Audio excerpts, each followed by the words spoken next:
La lecture de ce matin se fera dans l'évangile de Matthieu au chapitre 24. Je lirai les versets 36 à 44. Donc Matthieu 24, 36 à 44.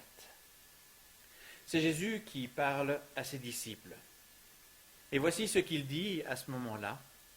Pour ce qui est du jour ou de l'heure, personne ne les connaît, pas même les anges dans les cieux, ni même le Fils. Le Père seul le sait. Ce qui s'est passé dans les temps de Noé se passera de la même façon quand viendra le Fils de l'homme. En effet, à cette époque, avant le déluge, les gens mangeaient, buvaient, se mariaient et ou donnaient leurs filles en mariage, jusqu'au jour où Noé entra dans l'arche. Ils ne se rendirent compte de rien, jusqu'au moment où le déluge vint et les emporta tous. Ainsi en sera-t-il de même quand viendra le Fils de l'homme. Alors, 2 hommes seront dans un haut champ, l'un sera amené et l'autre laissé. 2 femmes écraseront du grain au moulin, l'une sera amenée, l'autre laissée. Veillez donc, car vous ne savez pas quel jour votre Seigneur viendra. Comprenez bien ceci. Si le maître de la maison savait à quel moment de la nuit le voleur doit venir, il resterait éveillé et ne les laisserait pas pénétrer dans sa maison. C'est pourquoi, vous aussi, tenez-vous prêts, car le Fils de l'homme viendra à l'heure où que vous ne pensez pas. Jusqu'ici, la lecture de l'Évangile pour ce matin.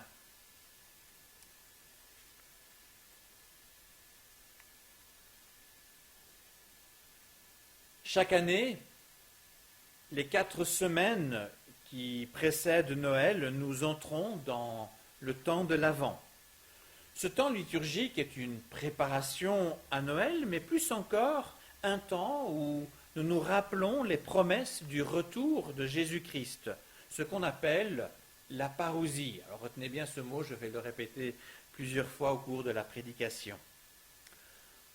On commémore avec reconnaissance la première venue de Jésus au milieu de nous. On médite sur les promesses de son retour afin de nous y préparer. On intercède afin qu'il vienne bientôt nous reprendre avec lui dans sa gloire. C'est donc une période, comme vous pouvez l'entendre, très riche, une occasion donnée chaque année pendant presque 1 mois pour réfléchir à notre situation.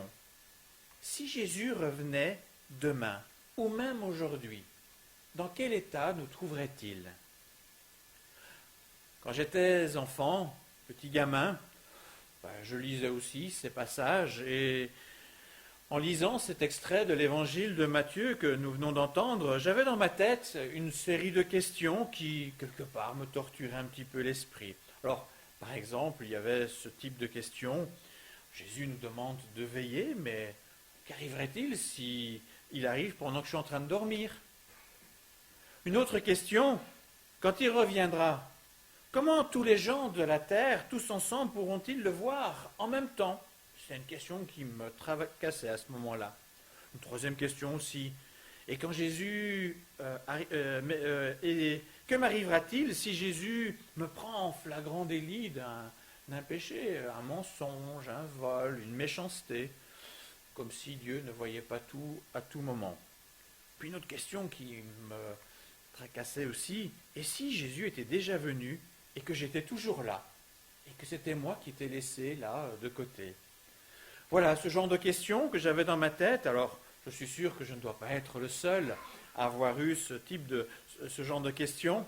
Alors, bien sûr, je ne vais pas répondre à tout aujourd'hui dans la prédication, mais il y a sans doute des éléments qui permettront de donner quelques éléments de réponse en examinant de plus près, de façon plus attentive, les paroles de Jésus. Alors, je n'ai pas lu l'ensemble de l'extrait qui se rapporte à la fin des temps dans l'évangile de Matthieu, mais regardons malgré tout un petit peu avant ce que je viens de lire. En Matthieu 24, au verset 3, C'est la question des disciples qui conduit Jésus dans les explications sur le sujet de la fin des temps. La question des disciples vient juste après l'annonce de Jésus de la destruction du temple. Et cela les a sérieusement bousculés. Alors ils se demandent un petit peu quand est-ce que cela va arriver. Et voici ce que nous lisons donc au verset 3. Jésus était assis au mont des Oliviers. Ses disciples s'approchèrent de lui et lui demandèrent à l'écart, « Dis-nous quand cela se passera et quel signe indiquera que tout cela va terminer. » Oui. Alors la réponse de Jésus est en deux temps. Il répond d'abord à la question des signes indiquant que tout cela va arriver. Il s'agit de la première partie du chapitre 24. Alors partie que je n'ai pas lue. Mais Jésus évoque dans cette partie-là des moments difficiles, des catastrophes. Il faut néanmoins rester prudent dans la compréhension de ces lignes. Jésus, en fait, à ce moment-là, évoque à la fois des événements qui arriveront relativement vite, comme la destruction du temple de Jérusalem, moins de 40 ans après les paroles prophétiques de Jésus, et à la fois des événements lointains, comme son retour. Et les deux sont en quelque sorte mélangés. La guerre qui sévit de 66 à 70 après Jésus-Christ avec l'empereur Titus, qui écrasa littéralement Jérusalem, a provoqué des détresses comme en parle Jésus dans les versets 15 à 21. Jésus, par exemple, évoque la fuite des femmes enceintes ou des ouvriers qui n'ont même pas le temps de rentrer chez eux pour reprendre quelques affaires avant de fuir. Tout cela, bien sûr, est à mettre donc en rapport avec la destruction du temple et la guerre qui l'entoure, donc aux alentours de 70 après Jésus-Christ. On ne peut toutefois pas exclure qu'il existe aussi dans ces versets des éléments qui parleraient d'un autre épisode, ou même de plusieurs. Cela se voit surtout quand Jésus évoque d'autres événements de type cosmique, mais sans faire de transition avec ce qu'il dit avant. En résumé, Jésus donne bien des signes, mais il reste néanmoins difficile à interpréter. Et cela doit nous encourager à rester prudents dans l'interprétation et éviter des spéculations hâtives, comme parler de la pandémie actuelle comme d'un signe de la fin des temps.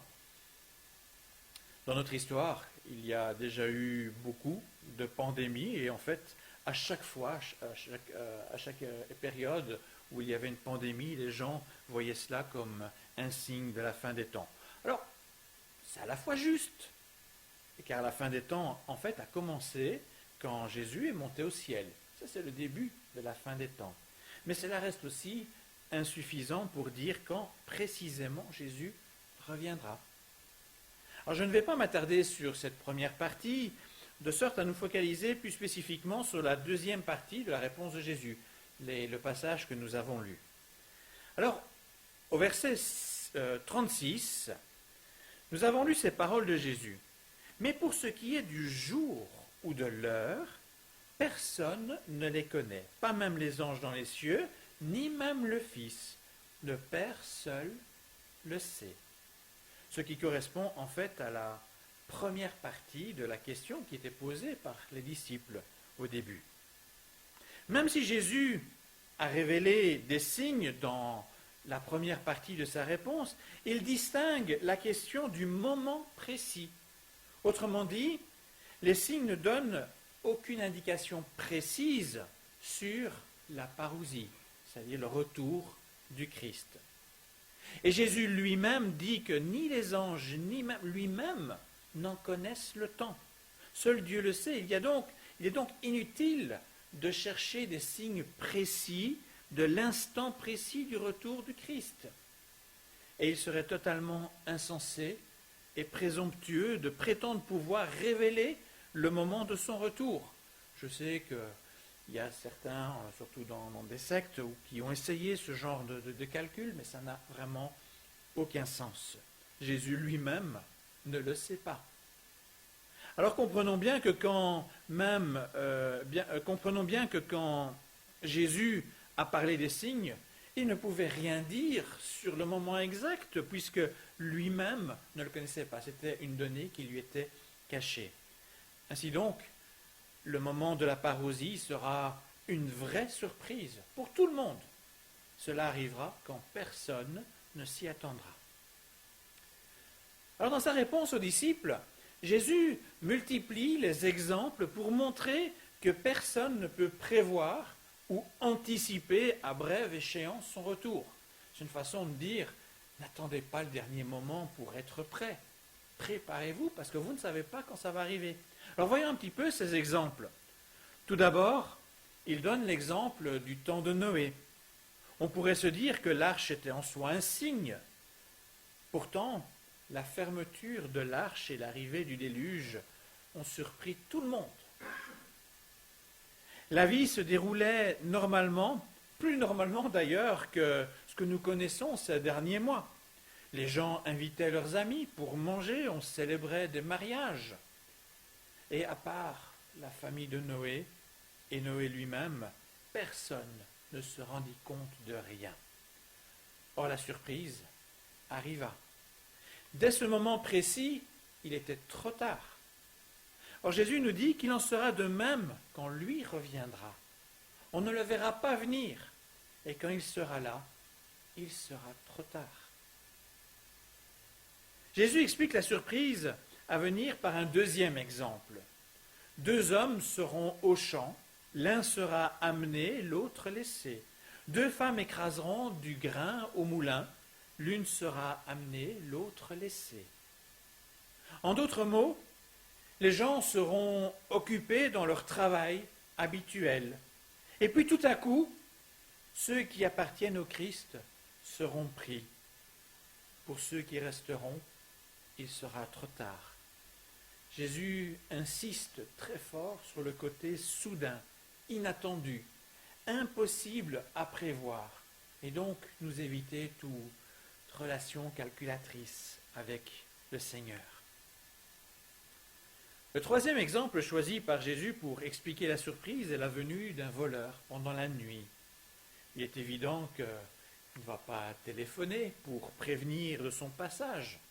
Au contraire, il viendra accomplir sa sombre besogne quand la maisonnée s'y attend le moins. Alors pour conclure ce premier point, on peut rappeler ceci. Jésus donne effectivement des signes de la fin des temps. Certains sont arrivés moins de 40 ans après son départ vers le ciel. D'autres signes sont encore à venir. La fin des temps s'étend sur une période humaine très longue, dont on ne connaît pas vraiment la fin. Mais pour ce qui est du moment précis du retour du Christ, rien ne permet de le connaître. Ce sera une grande surprise pour tout le monde, même pour les chrétiens, car nous ne pouvons pas connaître une information que même Jésus ne connaît pas.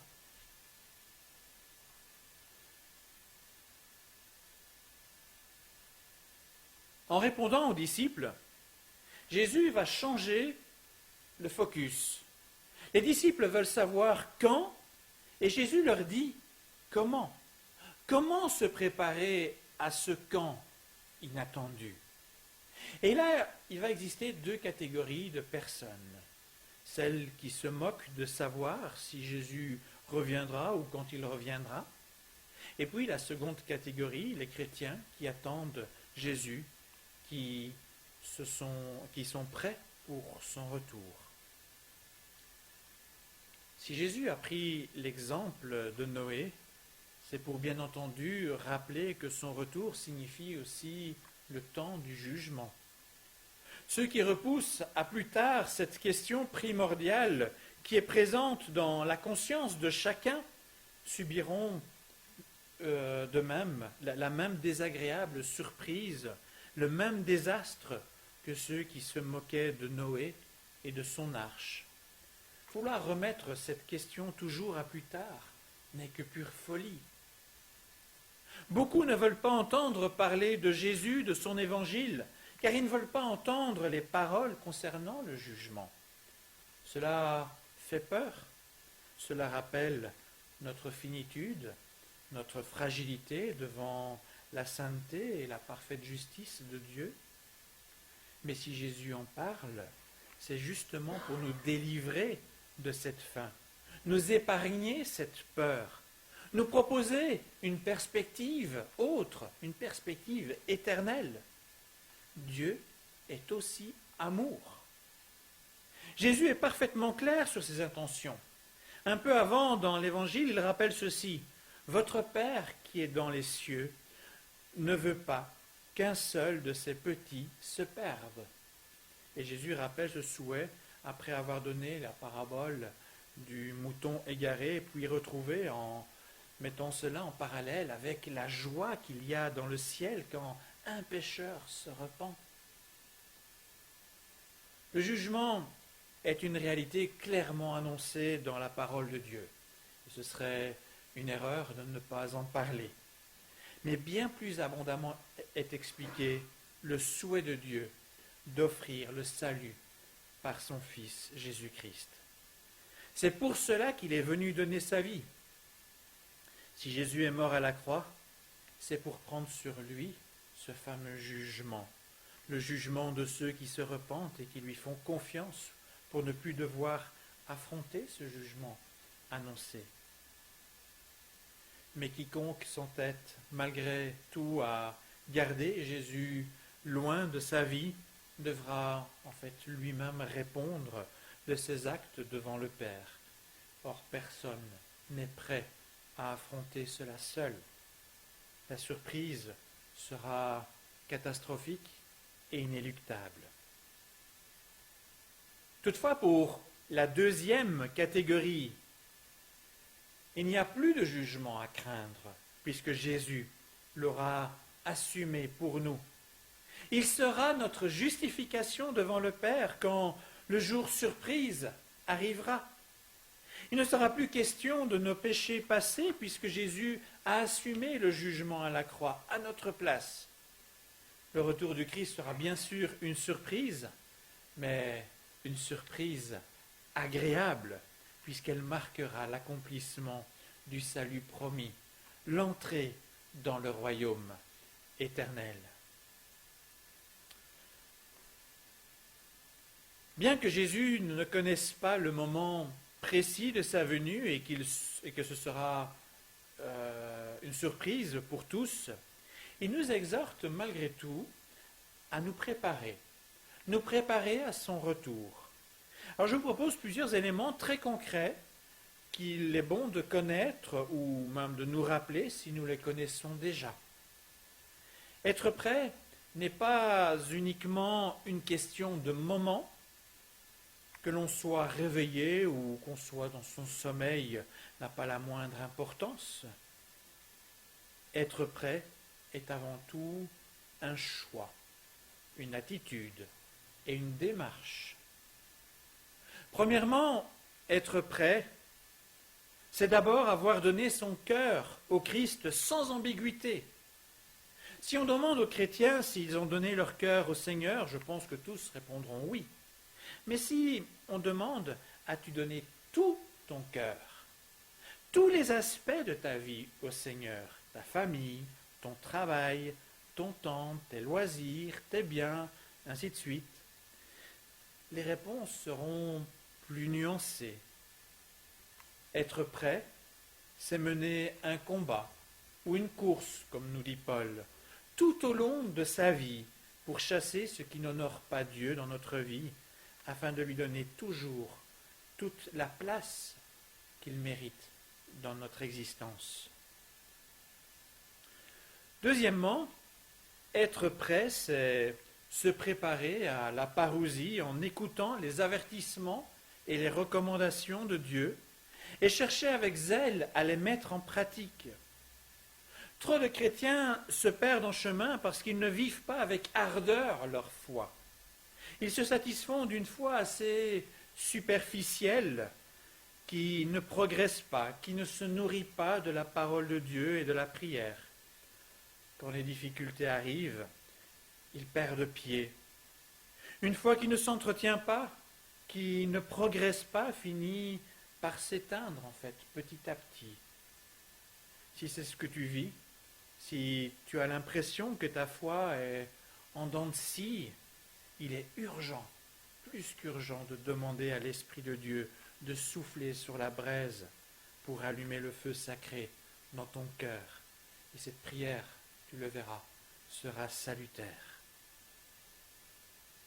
Ensuite, être prêt, c'est s'équiper des moyens que l'Esprit donne aux chrétiens pour tenir bon dans sa foi.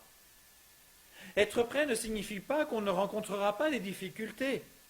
En revanche, c'est apprendre à trouver les bonnes ressources spirituelles pour tenir le choc quand ces difficultés nous frapperont. Il ne faut surtout pas attendre les épreuves pour affermir notre foi. Cela évite d'être dans le désarroi le plus complet, mais d'avoir un phare, un guide quand il fait sombre. Par exemple, il est préférable de ne pas attendre d'être gravement malade pour se poser les bonnes questions. On gagne énormément à anticiper ces moments qui peuvent arriver sans prévenir. Dieu ne veut pas faire de nous des chrétiens boiteux, sans béquilles, mais des chrétiens équipés pour le moment venu. Être prêt, c'est quatrièmement éviter de mettre toujours de côté un nœud qui pourrait exister dans notre relation avec Dieu. Trop de croyants gardent dans leur cœur un fardeau bien trop lourd pour avancer, des pierres d'achoppement contre lesquelles ils se font mal sans arrêt. Jésus est venu pour libérer les captifs, pour ouvrir les yeux, pour guérir les cœurs brisés, pour remettre en marche les paralytiques, pour pardonner, pour sauver ceux qui étaient perdus et rejetés. Personnellement, j'ai gardé pendant de très nombreuses années un fardeau sur le cœur. Un fardeau tel que j'étais paralysé, incapable d'avancer, jusqu'au moment où j'ai pleinement pris conscience de l'immensité de la grâce de Dieu à mon égard. Et pour m'éviter de m'enfoncer davantage, je n'ai pas voulu éviter la confrontation face aux problèmes, la confrontation devant Dieu. Je me suis battu avec Dieu pour être libre et il m'a libéré. Lui, il m'a libéré de ce poids qui était là dans mon cœur et qui m'empêchait d'avancer. Et sans cela, je ne serais pas là à vous parler devant vous. Cinquièmement, être prêt, c'est aussi s'imprégner des promesses de Dieu. On ne connaît pas les temps de la fin. Et cela peut parfois sembler long, très long, surtout quand la qualité de vie se détériore petit à petit. On a dès lors besoin d'être encouragé. Se rappeler les promesses que Dieu nous donne, c'est comme reprendre la carte pour s'assurer qu'on est sur le bon chemin pour la destination des vacances. C'est se rappeler l'objectif et ce qui nous attend. Cela nous permet aussi d'être focalisés sur les richesses du ciel et non sur celles du monde. Et de la sorte, on choisit les bonnes priorités, même dans notre quotidien. Et finalement, être prêt, c'est aussi observer et travailler à l'avancement du règne du Seigneur déjà ici-bas, de sorte non seulement à le savourer, la réalité de ce royaume dans notre vie, mais aussi à louer notre Dieu pour les prémices qu'il nous donne. À la fin de la réponse de Jésus à ses disciples concernant la fin des temps, Jésus donne 2 paraboles que vous connaissez très certainement. Et la première concerne les 10 jeunes filles qui attendent avec leur lampe l'arrivée de l'époux. Il en a été question il y a 3 semaines avec mon collègue. La deuxième parabole est celle de 3 serviteurs à qui le maître remet une grosse somme d'argent à gérer durant son absence. Ces deux paraboles nous parlent, bien entendu, de cette période d'attente du retour du Maître, de l'époux, du Christ. Elles nous disent aussi quelque chose sur la manière d'être prêt pour son retour. Dans le premier cas, il est question de ne pas se laisser surprendre, mais de préparer le nécessaire pour le moment venu. Dans le deuxième cas, il est question du trésor de son royaume que Dieu a placé dans notre cœur, dans l'Église, qui doit alors porter du fruit, qui doit grandir par notre investissement dans le service actif pour ce royaume. Alors nous voyons qu'être prêt n'est pas une attitude passive d'attente, n'est pas un état de fait, mais bien une attitude d'engagement, une vie toujours en action pour le Seigneur. Pour conclure, rappelons qu'il n'est pas trop tard pour se préparer. Il n'est pas trop tard pour se mettre en mouvement vers Christ avec son esprit. Dans son amour et son immense patience, le Père retarde le moment de la venue de son Fils, le moment du jugement. Il veut qu'un maximum de personnes puissent répondre activement à son appel. Il reste trop de cœurs qui ne sont pas prêts. Si Jésus revenait demain, ou même aujourd'hui, es-tu prêt? Terminons avec cette parole de Jésus qui explique l'urgence. C'est pourquoi vous aussi, et là notez qu'il parle à ses disciples, pas à des gens extérieurs, c'est pourquoi vous aussi, tenez-vous prêts, car le Fils de l'homme viendra à l'heure que vous ne pensez pas. Amen.